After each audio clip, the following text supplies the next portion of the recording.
আবারও একটা নতুন দিনের সাথে নতুন ব্লগের সাথে তোমাদের কাছে হাজির হলাম। আজ থেকে আমাদের আবারও নতুন রুটিন শুরু হলো। তো এখন বাজে সকাল 5টা 7 বেজেছিল। তো আমি না একটু মনে বল পেলাম যে আমি একা নই। ওই দেখো ফার্স্ট ফ্লোরে একজন ঘরে ঢুকলো, সেকেন্ড ফ্লোরে লাইট চলছে, এখানেও থার্ড ফ্লোরে লাইট চলছে, ফোর্থ ফ্লোরে লাইট চলছে। তো এইসব দেখে একটু হ্যাঁ নাও চলো ঠিক আছে, আমার সাথে আরও কেউ কেউ জেগে আছে। একা একা না নিজের কেমন সত্যি একটা লাগছিল। তো 5টায় উঠবোই ভেবেছিলাম, তো 5টাতে উঠেছি। তো আবার যেটুকু নিজের টাইম লাগে আর কি ওইটুকুই।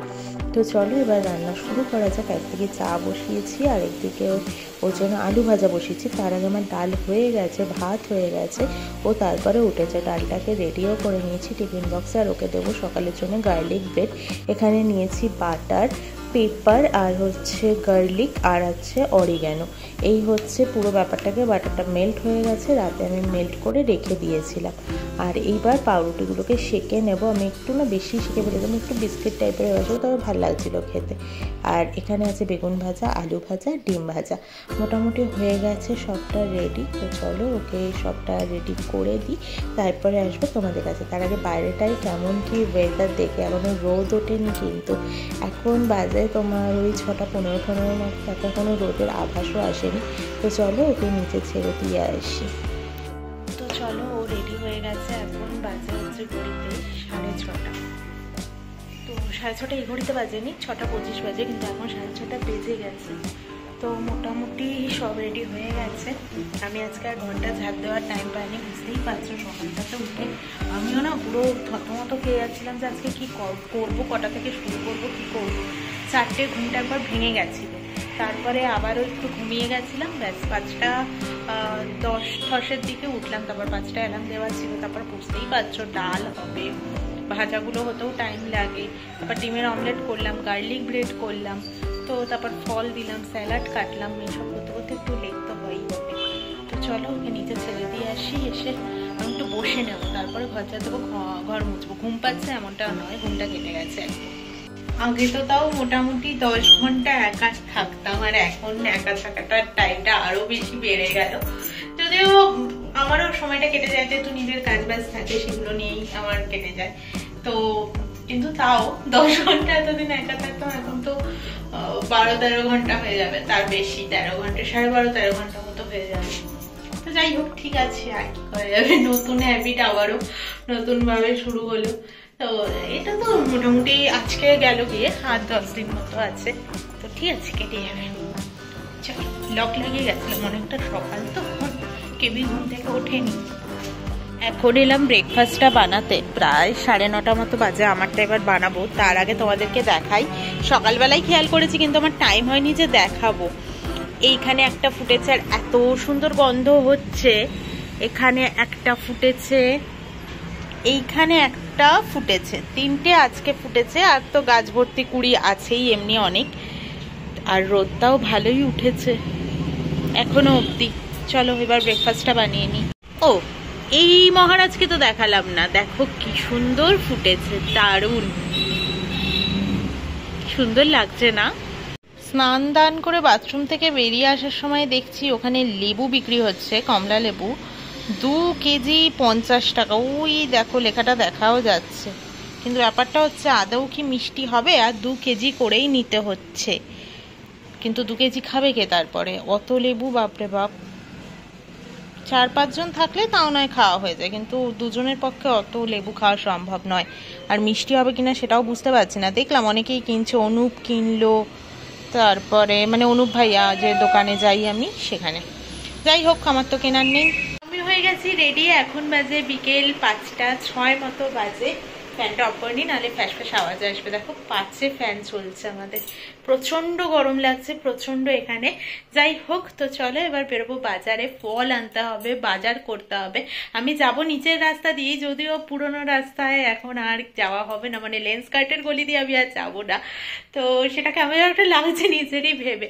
তো অন্যদিন তো প্রমি যখন এখানে ছিল তখন 4:45 এরকম দিকে বেরোতাম। তো প্রমি আজকে অফিস থেকে 5টায় নয়, ও ওখান থেকে 4:38 নাগাদ বেরিয়ে গেছে। একদম পারফেক্ট টাইমগুলোই আমি বলছি।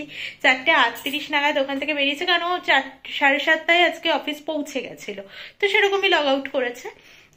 তো আজকে আসছে, ও লাইভ লোকেশন আমাকে শেয়ার করে দিয়েছে, বললো যে যদি দেখো, কারণ ও তো বারবার আমাকে ফোন করতে পারবে না, আমিও ফোন করলেও তুলতে পারবে না, যেহেতু একদম মেন রাস্তা দিয়ে আসতে হবে ওকে, তাই জন্য আগে ভেতরের রাস্তা দিয়ে আসতো আলাদা ব্যাপার ছিল, তো ওই জন্য লাইভ লোকেশন শেয়ার করে দিয়েছে, বলেছে যদি দেখো যে আমি কাছাকাছি চলে এসেছি তাহলে ওয়েট করো, আদারওয়াইজ তুমি বাড়ি চলে যাও, আমি চলে আসবো। বললাম ঠিক আছে, অসুবিধা নেই। আমি ওই জন্য বেরোতামও না, আমি আগেই বেরিয়ে যেতাম, ওর অপেক্ষাও করতাম না আমি।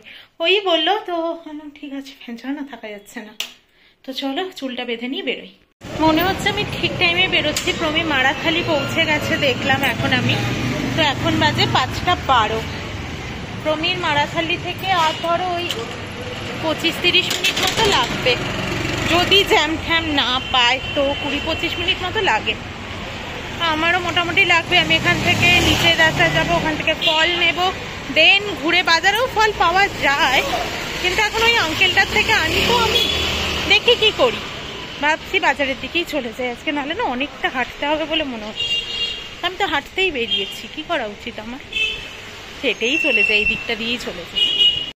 আমি পুরনো রাস্তা দিয়েই এলাম, মানে রোজ যে রাস্তা দিয়ে আমি হেঁটে যাই। যারা আমার পুরনো ব্লগ দেখেছো বা দেখো আমাকে কন্টিনিউ, যারা আজকে নতুন দেখছো তারা হয়তো জানো না বা কিছু, তো আমি এই রাস্তাটা দিয়েই আসতাম, ফলের দোকানে যেতাম, এই যে সামনে ফলের দোকানটা, এখান থেকে ফল কিনে নিয়ে দেন আমি ডান দিক নিয়ে নিতাম লেন্সকার্টের গলি দিয়ে, আমি প্রমির অফিসের দিকে চলে যেতাম। এই দেখো লেন্সকার্টের এই গলিটা দিয়েই আমি চলে যেতাম। তো এখন আর এটা দিয়ে তো যাওয়ার নেই, এখন আমি সোজাই যাব, বাজার করব, দেন প্রমি যদি আসে তো ওর সাথে আবারও ফ্ল্যাটে ফিরে যাব। আমার কপালটা মনে হচ্ছে খুবই ভালো, 2 ব্যাগ বাজার করেছি, যেটা ওঠানোর শক্তিও আমি পাচ্ছি না, বাড়িতে গিয়ে দেখাচ্ছি কি নিয়েছি না নিয়েছি। তো প্রমি এসে গেছে, ও জাস্ট মামানালি সিগনালে রয়েছে, আমাকে বললো এই ফ্ল্যাটটির সামনে দাঁড়িয়ে যেতে, এই ট্রেনের গাছের সামনে দাঁড়িয়ে যেতে বললো, তো তাই করবো। সব বাজার হয়ে গেছে আমার। জাস্ট ফ্ল্যাটের সামনে এসে আটকে গেলাম, কি ধরনের জ্যাম লেগেছে। ও এলো পেট্রোল পাম্পে তেল ভরাতে গাড়িতে, আর আমি এলাম মাই চিকেন অ্যান্ড মোড়ে। কালকে তো মাছ পাইনি, আজকে দেখা যাক কি আছে না আছে। এই যে বাজার থেকে এই সবজি সবজি এনেছি, আসলে না ফলেই ব্যাগটা অনেকটা ভারী হয়ে গেছিল। কলা, মুসুম্বি, লেবু আর আঙুর, এই হচ্ছে আজকে ফলের মধ্যে। আর এনেছি ঝিঙে, মানে ওই আর কি ছ্যাঁচড়া করবো, মানে পুঁই শাক দিয়ে মাছের মাথা দিয়ে যেটা করব, কুমড়ো, শিম, বেগুন আর হচ্ছে ঝিঙে আনলাম। বেগুনগুলো না এরকম ছোট ছোট দেখে আনলাম, বীজ হবে কিনা বলতে পারছি না, বেশ নরমই আছে, হতেও পারে আবার কি জানি কি হবে না হবে। তো এই হচ্ছে, চলো কেটেও নিই কালকের জন্য সবজি সাবজা, আর এগুলো গুছিয়ে রাখি এবার। এখন বাজে 9:02। এখানে রাতের আমি কুমড়ো আলুর তরকারি বসিয়ে দিয়েছি, এটা নামানোর পর আমি একটু ধনেপাতা কুচি দিয়ে জাস্ট নেড়ে তখন গরম করে নেবো খাওয়ার টাইমে। এখন তো 9:02 বাজে, এখন তো এত তাড়াতাড়ি খাবো না। যাই হোক, এখানে কালকে পুঁই শাকের জন্য সব কেটে নিয়েছি, ডাটাগুলো আমি একটু ভাপিয়েও নিয়েছি, শিম, বেগুন, ঝিঙে, আলু, তারপর কুমড়ো, আর এখানে পুঁই শাকের ডাটা মানে পাতাটা। দেখো বেগুনগুলো অত ছোট ছোট ছিল, তারপরেও এত বীজ। যাই হোক, আর এখানে আমি রাতের আটাটাও মেখে নিয়েছি, এখানে চাপা দেওয়া থাক, পরে রুটিটা করবো। আর কালকের জন্য মাছ আমি 2 পিস ধুয়ে রেখে দিয়েছি, এটাকে টিফিন বক্সে এখন নর্মাল ফ্রিজে রাখবো। রুটি আর তরকারি তো হয়ে গেছে, একটু ঝোল ঝোল করেছি, কারণ প্রমি না রুটি দিয়ে একটু ঝোল ঝোল তরকারি ভালো খায়। তো চলো আজকের মতো টাটা। তো বলেই তো দিলাম আজকের মতো টাটা, গুড নাইট। এরপরে না ডিনার করে শুয়ে পড়তে হবে, অলরেডি না 10টা বেজেই গেছে। তো এরপর আবার নিজেরও আর শরীর দিচ্ছে না, সেটা চোখ মুখ দেখলে হয়তো বুঝতে পারবে, সেই 5টায় থেকে চলছে। তো এবার একটু তাড়াতাড়ি করে গিয়ে সব র্যাপ আপ করে গুছিয়ে টুছিয়ে, এখনো হয়নি কিছু, কালকের জন্য চাল ঠাল ধুতে হবে, এখনো অনেক কাজ রয়েছে। এটুকু কাজ আবার এগিয়ে না শুতে পারলে সকালবেলা উঠে হয়ে যাবে দেরি, হচপচ লেগে যাবে আমার সব। Our hearts beat to the city streets. We began to